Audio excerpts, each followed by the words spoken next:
itu sendiri sebenarnya seperti apa, Pak? Nah, kalau yang ini ada hukum mim mati atau tanwin. Di sini ada 3, Mbak Laras. Ya. Nah, para pemirsa bisa kita saksikan di layar di sini. Hukum mim mati atau yang dikenal dengan mim sukun. Ada ikhfa syafawi. Ya. Ikhfa itu samar. Syafawi itu sebangsa bibir. Nah, kalau yang ini idgham mithlain. Idgham itu memasukkan, nah mithlain ini sama sejenis karena ada mim mati ketemu mim nanti. Kalau tadi yang ikhfa itu mim mati bertemu dengan ba.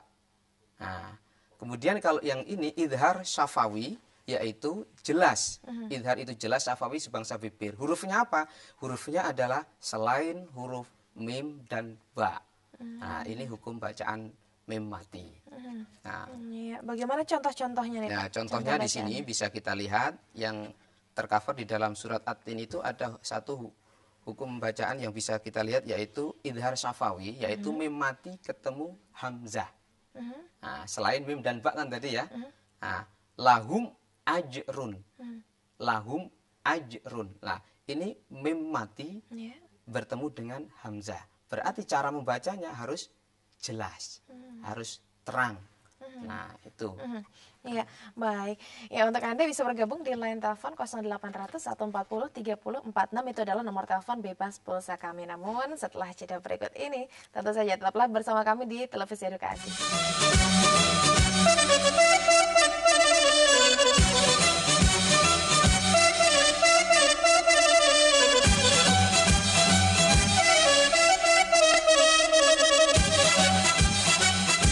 Terima kasih banyak masih terus bersama kami dalam Diklat Jarak Jauh bersama Kementerian Agama Republik Indonesia. Kita masih membahas mengenai aspek Al-Quran, kaidah hukum tajwid.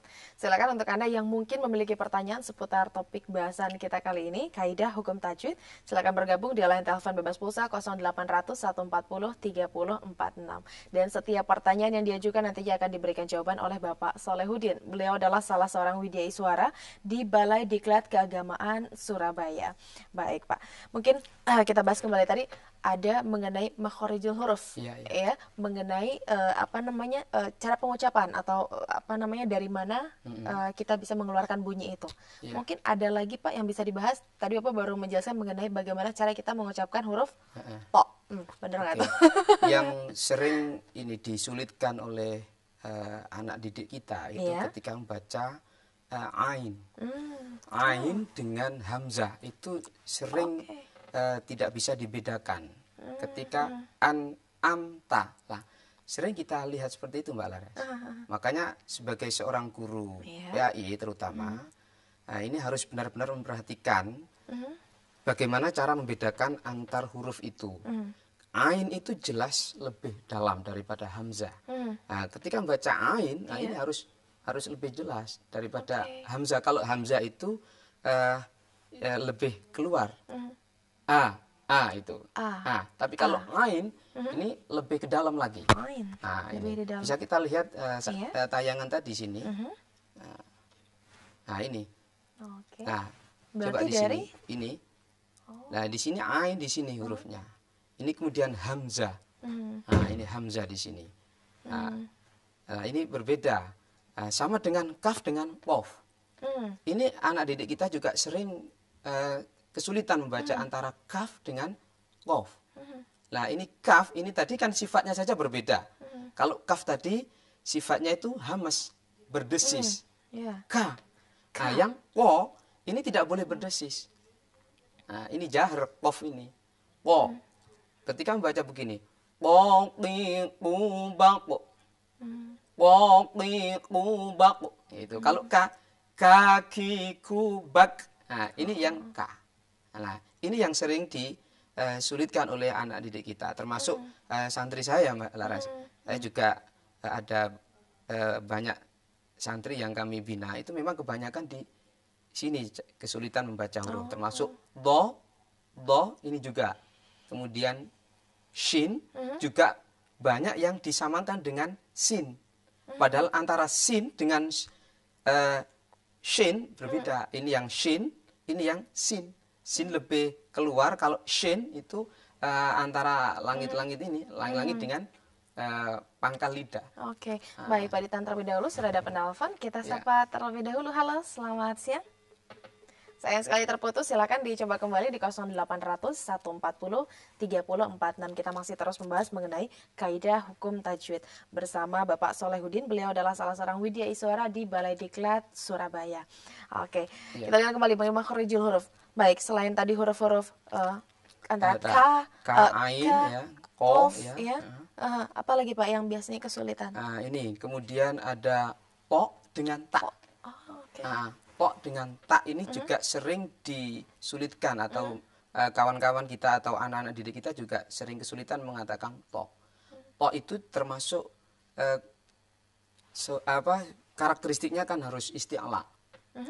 Isti'ala tadi yang harus membentuk huruf o tadi ketika mengucapkan to, ti, tu, ba, to. Nah, itu cara mengucapkannya. Kalau ta beda.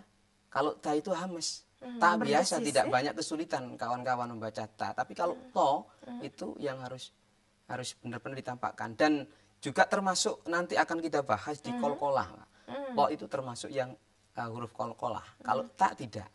Nah, ini makhorijul huruf yang harus benar-benar diperhatikan. Termasuk juga di sini yang sifatul hurufnya, antara hamas, antara jahar, antara syiddah, antara rikhwah, dan antara isti'la.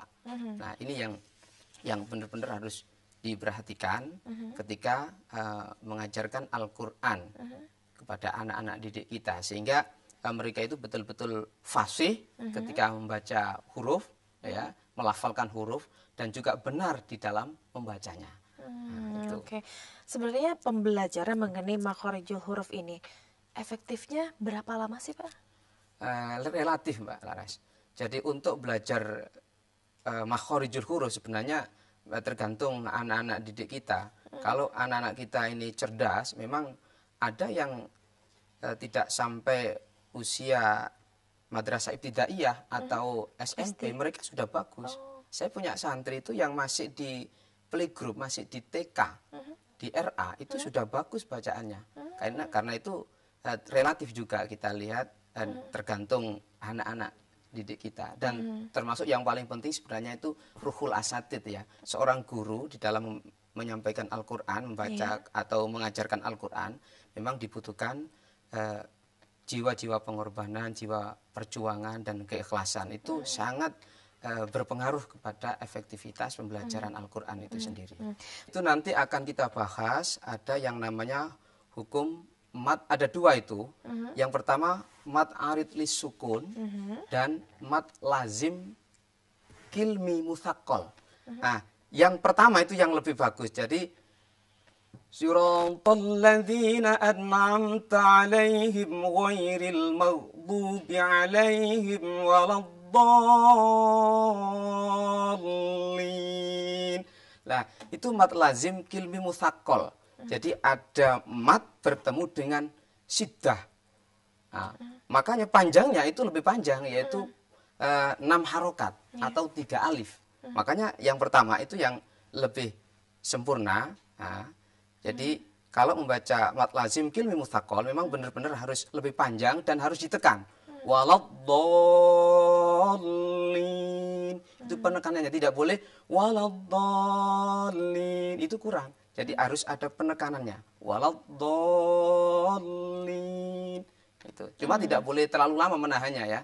Waladdallin itu juga kurang bagus. Jadi yang penting ada penekanannya, karena di situ musaqqal itu berat.